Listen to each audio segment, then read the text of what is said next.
में हर शख्स गिरफ्तार हो सकता है, हर शख्स को जो है शक की बुनियाद पे आप बंद कर सकते हैं, हर आदमी कारोबार नहीं कर सकता। अच्छा, मुझे एक बात सर, आज ये मिनिस्टर साहब बताएं, अगर नॉन फाइलर बैंक अकाउंट नहीं खोल सकता तो वो अगर कोई नया नौजवान आए, वो कहता है मैं कारोबार करना चाहता हूं, उसको कोई उधार देता है, तो अब वो पहले बैंक अकाउंट ही नहीं खुलेगा, वो कोई चीज खरीद नहीं सकता, तो वो मुझे बताएं वो दुकान कैसे खरीदेगा, वो कैसे शुरू करेगा अपना कारोबार? इसका क्या तरीकेकार है कि कोई नया आदमी अगर अपना बिजनेस शुरू करना चाहे तो पहले तो आप कहते हैं कि अच्छा तो नॉन फाइलर नहीं होता, अभी तक तो बेरोजगार था, अब वो फाइलर बनने जा रहा है तो वो बैंक अकाउंट नहीं खोल सकता, वो कोई चीज खरीद नहीं सकता। ये क्या अकलमंदी है?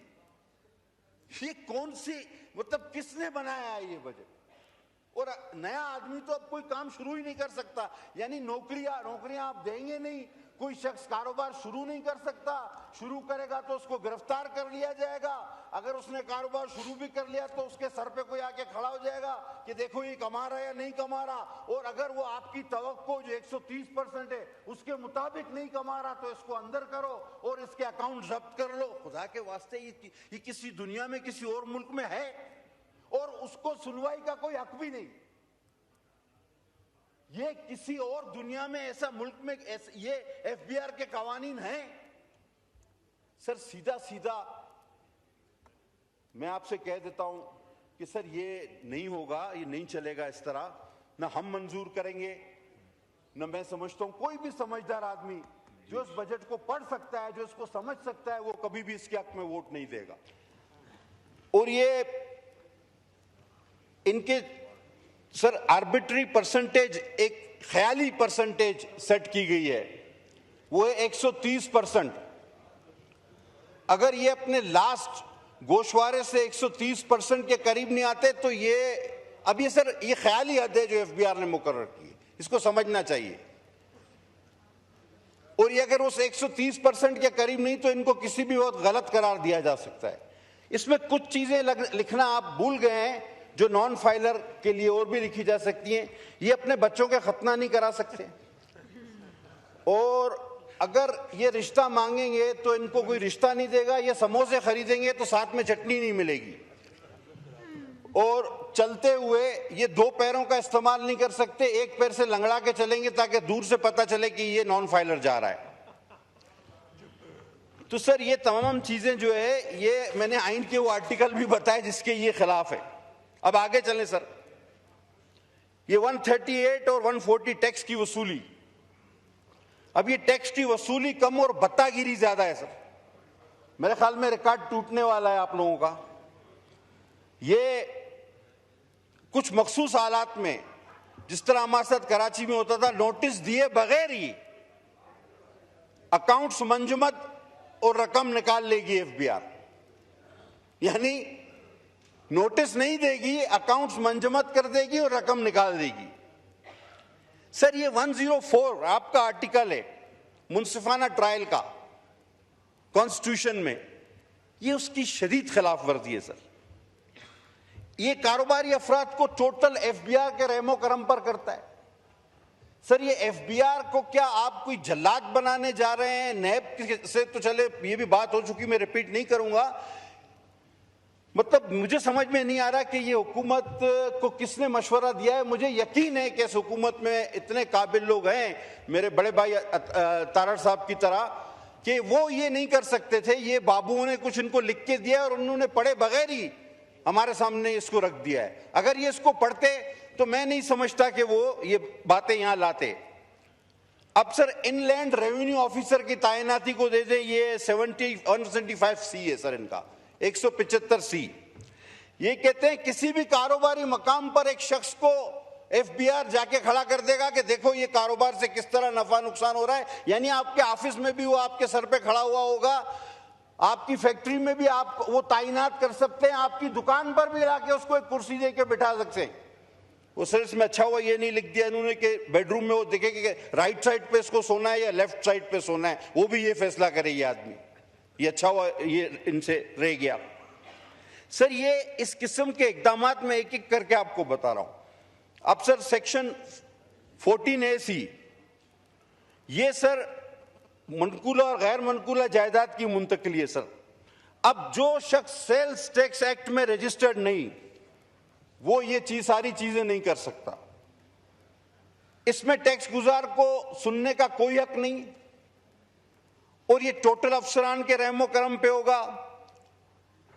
और सर यानी कि अब इनकम टैक्स का एक ऑफिसर, पहले आपको उसके पास पेश होना पड़ेगा और आपको बताना पड़ेगा कि मैं क्या चीज खरीदने के काबिल हूं और मैं क्यों काबिल हूं, मैंने ये पैसे कहां से लाए, कैसे आए। और अब मैं सर खरीद ले तो उसके बाद तो टैक्स वो हमेशा देता ही है, लेकिन अब पहले आपको बताना होगा कि मैं फलां चीज खरीदना चाहता हूं। अब वो उस पर मुनस्सर है, वो कहे कि भाई तुम नहीं खरीदो। यानी हक के कारोबार भी मशरूत कर दिया गया है इनकम टैक्स के ऑफिसरों से कि वो अब आपको बताएंगे कि आप क्या खरीद सकते हैं, क्या बेच सकते हैं, क्यों खरीद रहे हैं, क्या खरीद रहे हैं। अब ये कोई अक्लमंदी वाली चीजें हैं? यानी आपको अपना, यानी एक शरीफ इंसान उसको कायल करेगा एक 17, 18, 19 ग्रेड के अफसर को कि भाई ये मैं चीज बेचने या खरीदने जा रहा हूं, मेहरबानी करके इजाजत दे दो, और वो फैसला करेगा उस शरीफ शहरी का कि हाँ भाई तुम ये करो या ना करो। उसके दिल में आए तो कहेगा नहीं, सवाल ही पैदा नहीं होता। अब सर ये सेक्शन इनका है 37AA और AA, ये इनलैंड रेवेन्यू,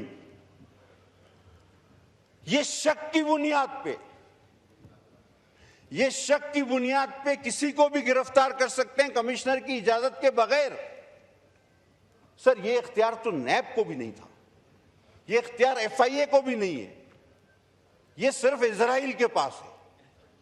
ये इख्तियार अल्लाह ने सिर्फ इजराइल को दिया और अब इन्होंने FBR को दे रही है कि बगैर नोटिस के इजराइल अल्लाह ताला के हुक्म पर जब चाहे किसी की जान ले सकता है। ये इजराइल के बाद ये इख्तियार सिर्फ इनकम टैक्स को दिया जा रहा है। बहरहाल, और उसके गिरफ्तारी के बाद तहकीक होगी कि आया ये शख्स गलत था या सही। अब आपको पकड़ के जूते मारते हुए हथकड़ी लगा के रोड से ले जाएं कमीज उतार के, और 2 घंटे या 4 घंटे दूसरे दिन बाद कहें कि नहीं यार ये शरीफ आदमी था, छोड़ दिया।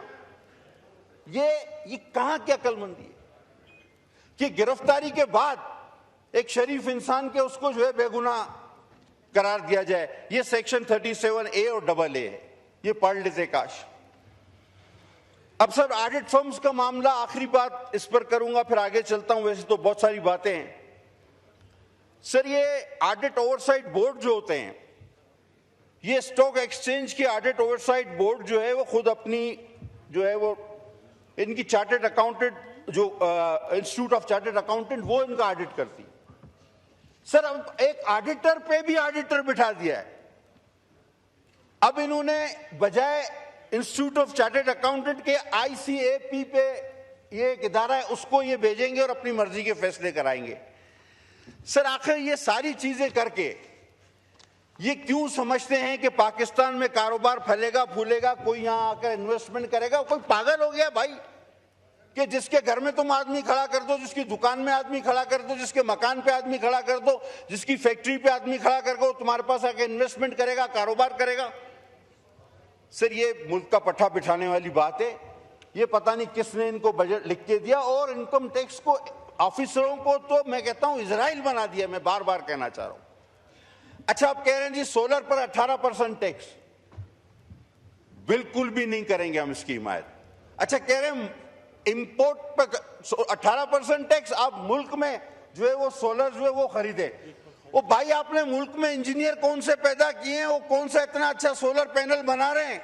सर अगर पाकिस्तान में बनने वाला पैनल 5 यूनिट पैदा करता है तो उतने ही पैसे का जो हम बाहर से यूनिट मंगाते हैं वो 100 यूनिट पैदा करता है।